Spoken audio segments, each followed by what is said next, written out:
ये कहानी है लिसा नाम की एक लड़की की, जो कि पेंटर होती है। यानी कि वो वाला पेंटिंग नहीं, जो पेंटिंग खराब हो चुकी होती है उसे रिस्टोर करना लिसा का काम होता है। एमा नाम की एक लेडी को एक पेंटिंग रिस्टोर करवानी होती है, इसलिए वो लिसा को बुला रही होती है और लिसा उसी लेडी के पास बस पकड़कर जा रही होती।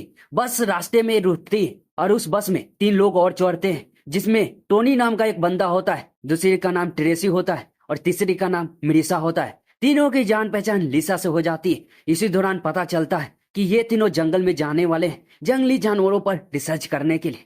अब सभी बातें करते हुए रास्ते एक होते हैं, मंजिल एक होती है और रात को सभी मंजिल में पहुंच जाते हैं। रास्ता तो एक होता है, मंजिल भी एक होती है, लेकिन काम अलग अलग होते हैं। अब ये तीनों जंगल की तरफ जाने वाले होते हैं, जहां वो कैंप लगाकर जंगली जानवरों पर रिसर्च करने वाले होते हैं।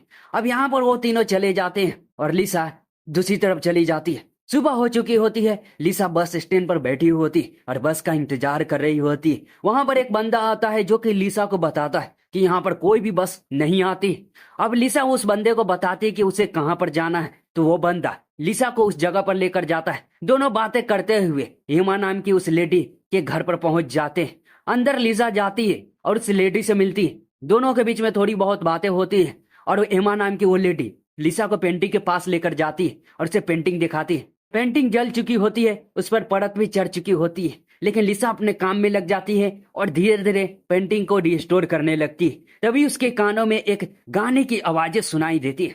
अब लिसा काम छोड़कर उस आवाज की तरफ जाने लगती है। अब वो आगे बढ़ते बढ़ते छत पर चली जाती है। सामने देखती है तो एक लड़की गाना गा रही होती है। लिसा उसके पास जाती है और उसके कंधे पर हाथ रखती है, लेकिन वो लड़की जैसे ही लिसा को देखती है, डरकर वहां से सीधा घर के अंदर भाग जाती है। ये देखकर लिसा हैरान हो जाती है। रात हो जाती है। सीन शिफ्ट होता है टोनी की टीम की तरफ, जहां सभी कैंप लगाकर सो रहे होते हैं, लेकिन टोनी जगा हुआ होता है। उसे कुछ आवाजें सुनाई देने लगती है और टोनी जंगल की तरफ जो है ना देखने के लिए जाता है, लेकिन थोड़ी देर बाद उसकी चीखें सुनाई देने लगती है। अब चीखें सुनकर ट्रेसी और सिमीरा की नींद टूट जाती है। वो दोनों जाग जाते हैं और सिमीरा टोनी को देखने के लिए जंगल की तरफ जाती है, लेकिन वहां पर उसे टोनी की लाइट और उसका टोपी जिसके ऊपर खून लगा हुआ होता है मिल जाता है। ये देखकर सिमीरा डर जाती है और भागते हुए ट्रेसी के पास आती है और सारी कहानी बताती है, लेकिन तभी बहुत बड़ा दो हाथ सिमीरा के गर्दन को पकड़ लेता है, उसे खींचकर लेकर चला जाता है। ये सब देखकर ट्रेसी डर जाती है, लेकिन थोड़ी देर बाद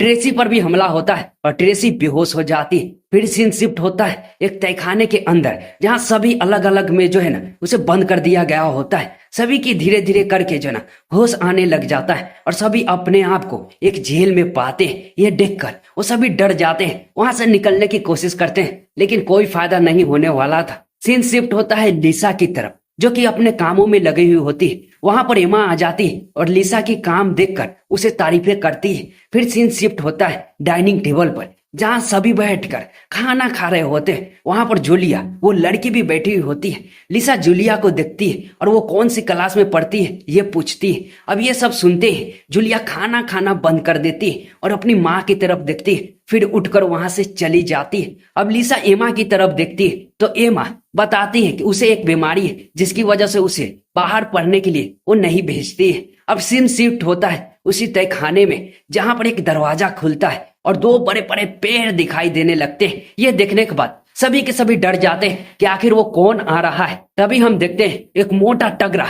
और शैतान सा दिखने वाला आदमी बाहर निकलता है, जिसके हाथों में एक छोटा सा बाल्टी होता है और बीच में जो कुआं बना होता है उसके पास जाने लगता है।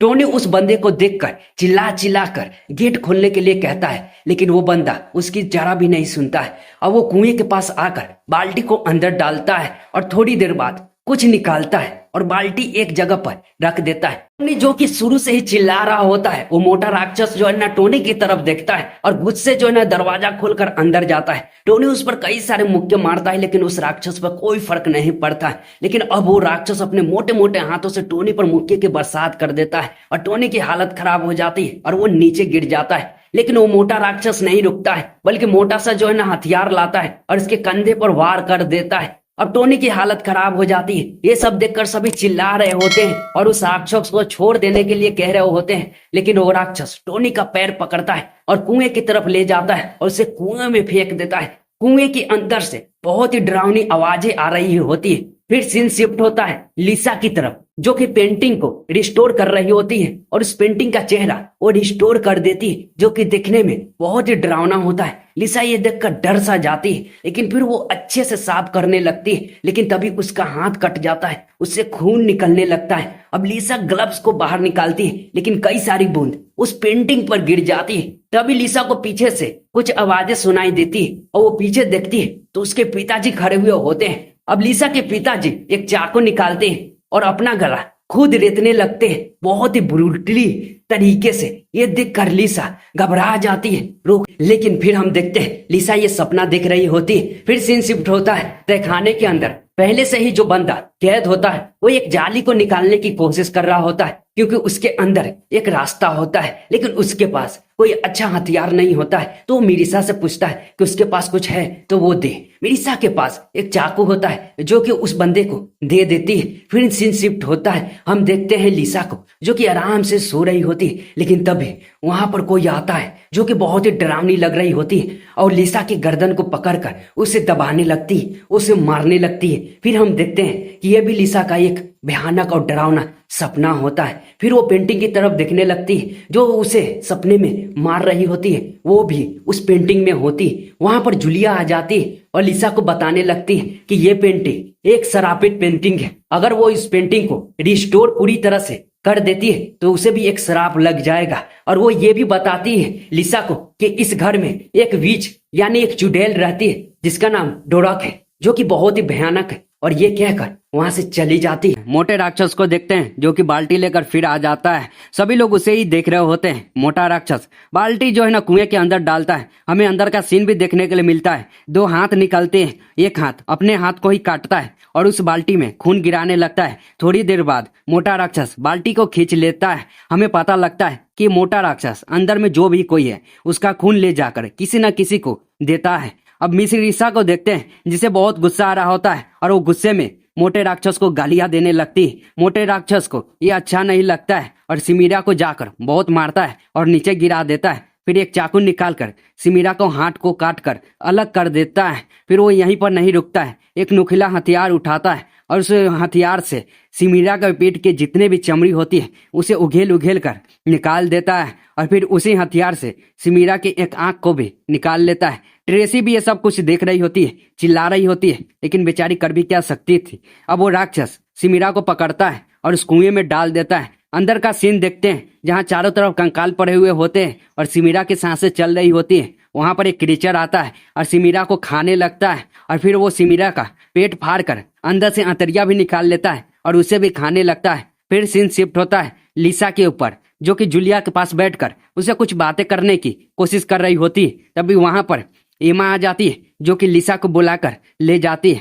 लिसा एमा को बताती है कि वो यहाँ पर रुकना नहीं चाहती है, वो जाना चाहती है। लेकिन एमा यहाँ पर लिसा को कहती है कि उनके बीच में कॉन्ट्रैक्ट साइन हुआ है, अगर वो काम छोड़कर जाएगी तो उसे बड़े अमाउंट में पैसे देने पड़ेंगे। अब ये सुनकर लिसा शांत हो जाती है, क्योंकि उसे पता होता है बड़े अमाउंट में पैसा वो नहीं दे सकती है।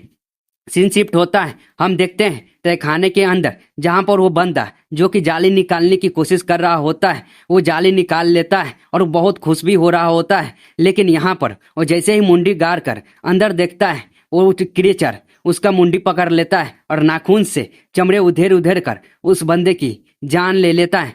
सीन शिफ्ट होता है एमा के ऊपर, जो कि खून को पी रही होती है और उसी के पीछे विच खड़ी होती है। अब हमें इतना तो पता लग जाता है कि सबके पीछे एमा का ही हाथ है। सीन शिफ्ट होता है लिसा के ऊपर, जो कि काम में लगी होती है। वहां पर जूलिया आ जाती है और फिर लिसा को रुकने के लिए कहती है और उसे बताते हैं कि आज मून का चांद निकलने वाला है। अगर उसने पेंटिंग को पूरी कर दी और चांद की रोशनी अगर इस पर पड़ गई तो ये पेंटिंग जिंदा हो जाएगी, फिर तबाही मच जाएगी। लेकिन लिसा जूलिया की बातों पर विश्वास नहीं करती है और फिर उसे वहां से जाने के लिए कहती है। लेकिन यहाँ पर जूलिया फिर लिसा को बताते हैं कि ये पेंटिंग कब बनी थी और उस समय क्या हुआ था। फिर हमें देखने के लिए मिलता है कि कुछ लोग मिलकर शैतान को बलि दे रहे होते हैं और वो शैतान उन लोगों को खून देता है जिससे वो लोग हमेशा जवान रह सके। और एमा इन सभी के साथ यही कर रही होती है। लेकिन फिर भी लिसा जूलिया की बातों पर विश्वास नहीं करती है और फिर वहां से उसे जाने के लिए कहती है। लेकिन अब जूलिया लिसा को बताती है उसके दोस्तों के बारे में और वो कैसे कैसे कपड़े पहने थे, उनके बालों का रंग क्या है, ये सब जानने के बाद लिसा जूलिया की बातों पर विश्वास कर लेती है और जूलिया लिसा को लेकर एक कमरे में जाती है जहां पर हम उस मोटे राक्षस को देखते हैं। और तभी यहाँ पर जूलिया को अपनी माँ की आवाजें सुनाई देती है और जूलिया वहां से चली जाती है। लेकिन यहाँ पर लिसा उस मोटे राक्षस को देखने लगती है और उसका पीछा करती है। लिसा जो है ना राक्षस का पीछा करते हुए एक कमरे में पहुंच जाती जहां वो देखती है चारों तरफ इंसान के ही सर और हाथ पैर कटे पड़े हुए होते हैं और उसमें कीड़े भी लग चुके होते हैं। अब यहाँ पर लिसा से जो ना आवाजें हो जाती है जिसकी वजह से राक्षस उसकी तरफ आने लगता है, लेकिन लिसा एक जगह पर छुप जाती और अपने मुंह को बंद कर लेती है। हम राक्षस को देखते हैं जो कि कुएं के पास आ चुका होता है, लेकिन उसकी नजर ट्रेसी पर पड़ जाती और उसके पास जाता उसे छूने की कोशिश करता है, लेकिन ट्रेसी उसका पर हमला करती है और वहां से भागती है। लेकिन इसकी किस्मत ही खराब होती है, वो खुद फिसल कर नीचे गिर जाती और उसका सर पत्थर से टकराता है और वो बेहोश हो जाती। हम लिसा को देखते हैं जो कि धीरे धीरे आगे बढ़ने लगती। फिर हम देखते हैं ट्रेसी को जिसे होश आ जाता है, लेकिन राक्षस उसी जगह पर खड़ा होता है जिसके हाथ में गर्म जो है ना एक हथियार होता है जो कि सीधा जाकर वो ट्रेसी के गाल पर सटा देता है और ट्रेसी जोर से चिल्लाने लगती। फिर वो राक्षस ट्रेसी को पकड़ता है और उस कुएं में फेंकने ही वाला होता है कि वहां पर पीछे लिसा आ जाती है जो कि उस राक्षस पर हमला करती है। फिर दोबारा उसके सर पर हमला करती और राक्षस नीचे गिर जाता है और लिसा जल्दी से जाकर ट्रेसी को पकड़ती और उसे ऊपर खींच लेती और उसे लेकर वहां से भागने लगती। ये लोग भाग रहे होते हैं कि रास्ते में एक कील पड़ी हुई होती है और यहाँ पर ट्रेसी का पैर उसके ऊपर पड़ जाता है और उसमें धंस जाता है। अब ट्रेसी जोर जोर से चिल्लाने लगती। यहाँ पर लिसा उस कील को बाहर निकालने की कोशिश करती है। फिर सीन शिफ्ट होता है, हम देखते हैं उस राक्षस को जो कि मरा हुआ नहीं होता है, वो जिंदा होता है। फिर वो खड़ा हो जाता है, लेकिन तभी उस कुएं के अंदर से वो असली वाला राक्षस निकलता है जो कि नर्क से बाहर निकला हुआ होता है। अब उसे देखकर वो मोटा राक्षस घुटने पे बैठ जाता है और वो जो राक्षस होता है वो यहाँ पर मोटू को खा जाता है। फिर सीन शिफ्ट होता है, हम देखते हैं लिसा को जो कि ट्रेसी को लेकर घर के बाहर आ जाती है, लेकिन उसकी नजर वो बस स्टैंड वाले लड़के पर पड़ती है और उससे मदद मांगती है। लेकिन यहाँ पर कहानी उलट ही हो जाती है, वो बंदा तीर चलाकर ट्रेसी को मार डालता है। ये देखने के बाद लिसा तो शौक ही रह जाती है। लिसा को पकड़कर अंदर ले जाया जाता है जहाँ पर एमा भी होती है, वो विच भी होती है और सभी जो ने लिसा को जल्दी से जो ना पेंटिंग को कंप्लीट करने के लिए कहते हैं क्योंकि यहाँ पर समय कम होता है, रेड मून निकल रहा होता है और समय से पहले उस पेंटिंग को पूरी करना था। अब लिसा काम में लग जाती है, लेकिन वहां पर जूलिया आ जाती है जो कि सभी को जो है इस काम को ना करने के लिए कहती है। लेकिन यहाँ पर एमा जो है ना अपने आदमियों को जो है ना जूलिया को मारने के लिए कहती है और जो है ना सभी लोग जो है जूलिया को मारने के लिए जाते हैं।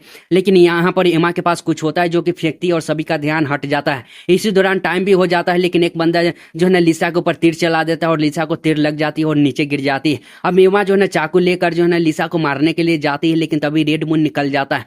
समय खत्म हो चुका होता है और जो है पेंटिंग पूरी नहीं हुई होती, जिसकी वजह से रिएक्शन उल्टा होता है और जो है रेड मून का रोशनी जब इन लोगों के ऊपर पड़ती है तो इनका शरीर जो है भस्म होने लगता है, सभी मर जाते हैं। वहां पर जूलिया ही बची होती है, लेकिन उसका भी शरीर बूढ़ा हो जाता है और थोड़ी देर बाद जूलिया के भी शरीर जो है गायब हो जाती है।